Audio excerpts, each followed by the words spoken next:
ఉదయం తెలుగు రాష్ట్రాల్లో భూమి స్వల్పంగా కంపించింది. రిక్టర్ స్కేలుపై తీవ్రత 5.3గా నమోదైంది. భవిష్యత్తులో మ్యాగ్నిట్యూడ్ 6 లెవెల్ వరకు నమోదయ్యే అవకాశం ఉంది. భూకంప కేంద్రం నమోదైన చోట తరంగాలు ఎక్కువగా ఉంటాయని ఎన్జీఆర్ఐ శాస్త్రవేత్తలు స్పష్టం చేస్తున్నారు. కొన్ని నెలల క్రితం ములుగులో చెట్లు కూలిన దానికి దీనికి సంబంధం లేదంటున్నారు ఎన్జీఆర్ఐ శాస్త్రవేత్త. ఆయనతో శేఖర్, ఎన్జీఆర్ఐ శాస్త్రవేత్త శేఖర్తో మా ప్రతినిధి సుస్మిత ఫేస్ టు ఫేస్. ఇవాళ ఉదయం 2 తెలుగు రాష్ట్రాల్లో ఏర్పడిన భూ ప్రకంపనలు మళ్లీ వచ్చే అవకాశాలు ఉన్నాయని శాస్త్రవేత్తలు చెబుతున్నారు. అయితే ప్రస్తుతం మనం ఎన్జీఆర్ఐ సైంటిస్ట్ దగ్గర ఉన్నాము. డాక్టర్ శేఖర్ ప్రస్తుతం మనతో ఉన్నారు. ఒకసారి ఆయనతో మాట్లాడించే ప్రయత్నం చేద్దాం. ఇవాళ ఏర్పడిన ఏదైతే మ్యాగ్నిట్యూడ్ లెవెల్, దాని తీవ్రత ఎంతవరకు ఉంది, పూర్తిగా 2 తెలుగు రాష్ట్రాల్లో కూడా ఏర్పడినట్టు కూడా చెప్తారు. సో దాని తీవ్రత ఎంత మేర ఉండే అవకాశం ఉంది? సో ఈ రోజు వచ్చిన అర్త్క్వేక్ అయితే భూకంపం, దాని భూకంప కేంద్రం వచ్చేసి మేడారం దగ్గర ఉంది. సో అది రిక్టర్ స్కేల్ మీద 5 మ్యాగ్నిట్యూడ్గా నమోదైంది. సో ఈ 5 మ్యాగ్నిట్యూడ్ అన్నప్పుడు ఇది 200-300 కిలోమీటర్ దీని సరౌండింగ్ మొత్తం ఆ వేవ్స్ ట్రావెల్ అవుతాయి. సో ఆ వేవ్స్ ట్రావెల్ అయినప్పుడు ఆ మధ్యలో ఎక్కడైనా ఎవరైనా ఫీల్ అవుతుండొచ్చు. అక్కడ ఉన్న స్ట్రక్చర్స్ కానీ జనాలు కానీ ఎవరైనా ఫీల్ అవుతారు. సో ఇప్పుడు ఈ రోజుది మాత్రం చాలామంది అక్కడెక్కడైతే ఫీల్ అవుతున్నా అని చెప్పారు. అది దాని ఎఫెక్ట్ ఏంటి అంటే ఈ అర్త్క్వేక్ ఎఫెక్టే, కానీ ఆ దగ్గరలో ఆ లోకల్గా వచ్చిన అర్త్క్వేక్స్ కాదు. దాని ఎఫెక్ట్ ఇంకో అర్త్క్వేక్ జనరేట్ చేయడానికి కూడా లేదు.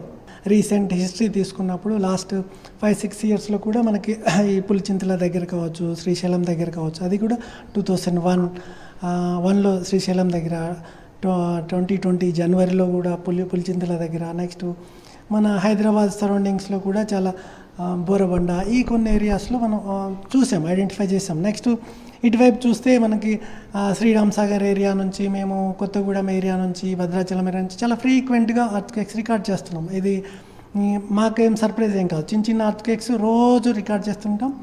సో ఇవి చాలామంది ఫీల్ అవ్వరు, కానీ ఇన్స్ట్రుమెంట్స్ రికార్డ్ చేస్తాయి. సో చాలా చిన్నవి 1-2 మ్యాగ్నిట్యూడ్ కూడా ఇన్స్ట్రుమెంట్స్ రికార్డ్ పసిగట్టగలవు. సో ఇది సర్ప్రైజ్ ఏం కాదు. సో 5-6 మ్యాగ్నిట్యూడ్ ఈ ఏరియా నుంచి రావడం అనేది కామన్. సో మీకు ఎప్పుడు డిటెక్ట్ అయింది? మీకు ముందే ఏమైనా అట్లీస్ట్ కొద్ది నిమిషాల ముందని ఏమైనా ఇన్ఫో వచ్చిందా దీని గురించింది? అంటే అర్త్క్వేక్ అనేది ఒక సడన్ ఫినామినా అనమాట. సో మనం సడన్ అర్త్క్వేక్ అక్కర్ అయిన తర్వాత ఎనర్జీ తరంగాల రూపంలో ప్రయాణించినప్పుడు అవి మన ఎక్కడైతే సైస్మిక్ స్టేషన్స్ ఉన్నాయో అవి రికార్డ్ చేస్తాయి. సో వాటి నుంచి మనం అది ఎంత దూరం ఉంది, ఏ టైంలో వచ్చింది, దాని మ్యాగ్నిట్యూడ్ ఎంత, ఏ టైం, నెక్స్ట్ డెప్త్, అవన్నీ మనం డిఫరెంట్ పారామీటర్స్ రిజాల్వ్ చేస్తాం. సో రిజాల్వ్ చేయడానికి మనం ఇక్కడ రికార్డ్ ఉంటే సరిపోతుంది. అంటే అర్త్క్వేక్ వేవ్స్ మనం రికార్డ్ చేయగలిగితే సరిపోతుంది అన్నమాట. అంతేగాని దీని నుంచి మనం ఏ ఏరియాలో ఎంత ఎఫెక్ట్ అయింది, లేకపోతే బిల్డింగ్ ఎలాంటి ఎఫెక్ట్ అయింది, క్రాక్స్ వచ్చాయి, అలాంటి మనం వీటి నుంచి చెప్పలేము. అవి ఎప్పుడైతే మనం ఆ దగ్గరలోకి వెళ్ళి వాటి ఫిజికల్గా అబ్జర్వ్ చేసినప్పుడు మాత్రమే తెలుస్తాయి. సో అర్త్క్వేక్ జనరేట్ అయింది అంటే అది ఈ ములుగు ఈ ఏరియాలోంచి 2 మ్యాగ్నిట్యూడ్ కూడా మనం మిస్ అవ్వం, 1 మ్యాగ్నిట్యూడ్ కూడా మిస్ అవ్వం. సో అలాంటిది మీరు అడిగిన చెట్లు కూలిపోయిన ఆ ఇన్సిడెంట్స్, ఆ టైంలో మేము ఆ భూకంపానికి సంబంధించిన ఎలాంటి సిగ్నల్ని మేము రికార్డ్ చేయలేదు.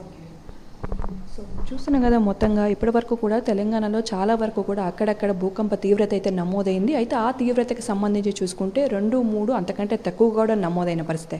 అయితే ఇవాళ నమోదైంది కూడా చూసుకుంటే 5కు పైగా ఉండడంతో దాని తరంగాల కారణంగా చాలా వరకు ప్లేసెస్లో ఆ ఎఫెక్ట్ పడిందని కూడా చెప్తున్నారు. అయితే ఫ్యూచర్లో కూడా అప్పుడప్పుడు 6 లోపు కూడా మ్యాగ్నిట్యూడ్ లెవెల్ ఏర్పడే అవకాశాలు ఉన్నట్టు కూడా శాస్త్రవేత్తలు చెప్తూ ఉన్నారు.